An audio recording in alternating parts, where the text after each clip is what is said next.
The first game of my senior year, I'm in great shape. But unfortunately, I broke my foot. I had never been hurt a day in my life. My very first game, I broke my foot. I threw me a pity party. My trainer came to me and says, Walter, we can get you back for the Big Ten season. We can get you back, son. We can get you right back in 5 weeks. I said, Roger, when I come out of surgery, I want you to take me to the stationary bike, put me on the bike and take my cast to the pedal. But Walter, when you come out of surgery, you're gonna be on morphine and you won't feel like it. Go back and rest. I said, Roger, I don't have time to rest. Can you do that favor for me? Can you take me to the stationary bike, put me on the bike and take my cast to the pedal? As soon as surgery was over, he carried me to the stationary bike, put me on that bike and he take my cast to the pedal, and I had a customary workout that was symbolic that I don't have time to rest. I had tears in my eyes as I pedaled that bike, and I thought to myself, I can't quit. I can't give up. I came back in 6 weeks. We playing against the Ohio State Buckeyes on national TV. They had a guy named Jimmy Jackson at that time. On national TV, me and Jimmy Jackson are going at it. In the first half, I had 15 points, 5 rebounds, and 5 assists. And as the first half ran out, I pulled up for my patented baseline jump shot, and I felt my foot break again. I've been trained to follow through. Every day in practice, my coach would say, Walter, shoot it like you own it, baby. Shoot it like it's yours. Even though I felt my foot break, I still followed through. And my last college basketball shot went in all nets because I've been trained to follow through.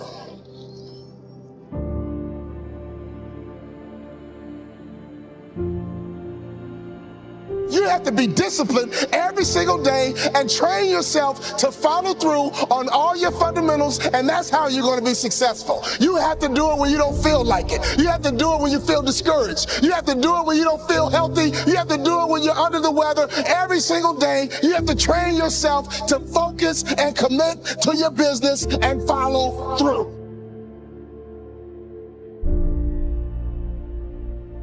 My college career was over.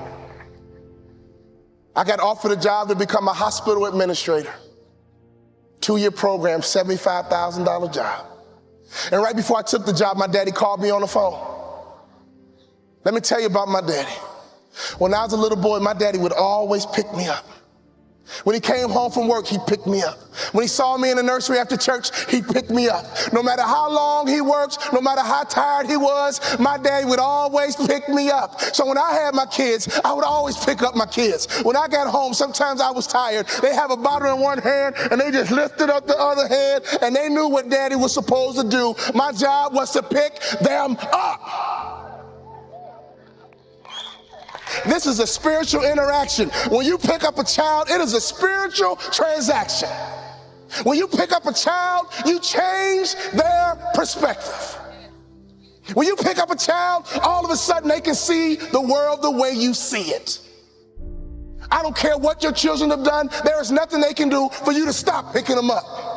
Well, my daughter's a drug addict. I don't care. Pick her up. My son messes up. I don't care. Pick him up. I don't care. You pick them up. That is your job, mama. That is your job, daddy. That is your job, grandma. That is your job, granddad. Your number one job is to pick them up and change their perspective. My saddest day, one day, my daddy looked at me and he said, boy, you too big. I can't pick you up anymore. But when he couldn't pick me up physically, he would pick me up emotionally. He would pick me up spiritually. I had a great dad because he would always pick me up.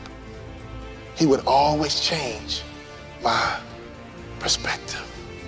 So my daddy called me on the phone. He asked me a question. He said, son, you had a tough year. What's next? I said, Dad, I'm going to be a hospital administrator.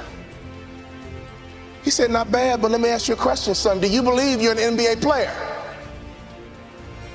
You can't outproduce your self-image, son. If you don't think so, go take the job. But if you believe you're an NBA player, go for it. My dad had the self-control and discipline and waited for my answer. And my answer was yes. You're right, Dad. I can't work the rest of my life. But playing in the NBA is a dream I've had ever since I was a little boy. He said, go for it, son. I limped back into my coach's office with a cast on my foot. I said, Coach, what do I need to do to play in the NBA? I asked that question 4 years in a row. With tears in his eyes, he said, son, when I recruited you, I heard you was a mama's boy.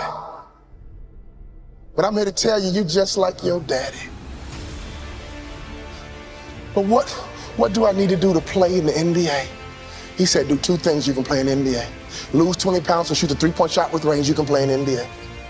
I think you should be a motivational speaker, son, but if you lose 20 pounds and shoot a three-point shot with range, you can play in the NBA. I lost 20 pounds, and every day I would shoot 500 shots a day, every single day. I got invited to training camp with the Dallas Mavericks, and not only did I make the team, I became the first ever undrafted rookie free agent in the history of the Dallas Mavericks to start opening night.